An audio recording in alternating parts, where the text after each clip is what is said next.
Nachakahi Neisumilpoi Hoilaimunna Umjonglengkei Kalung amo Thilungmonna Kinkaneije Christa Jallin O O Penghthah kahi Nanga Konna Kamilui Khongsai Thita Kahinhi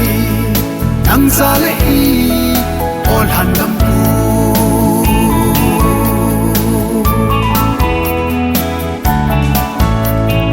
Pathencha Hitheinadia Christasunga Penkit Angai Pengkitlouchun Koiman Pathen Amutheipoi O O Penghthah kahi Nanga Konna Kamilui Khongsai Thita Kahinhi Nangjal LHANDAMPU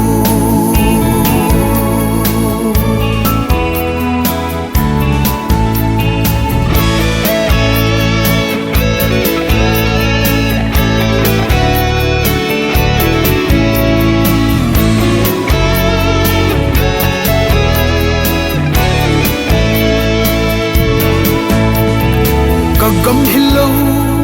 Hileisethi Chamkhat Kholjin Dingbo kahi Nop na van gam Angai chu lâu Zion khupi Keima Innom O O Penghthah kahi Nanga Konna Kamilui Khongsai Thita Kahinhi Nangjal LHANDAMPU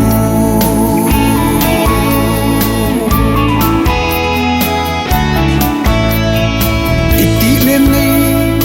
hong pui ding ham gut sa kahi na koma dia ne hong pui ding gal dot jinga kahi kei LHANDAMPU Penghthah kahi Nanga Konna Kamilui Khongsai Thita Kahinhi Nangjal LHANDAMPU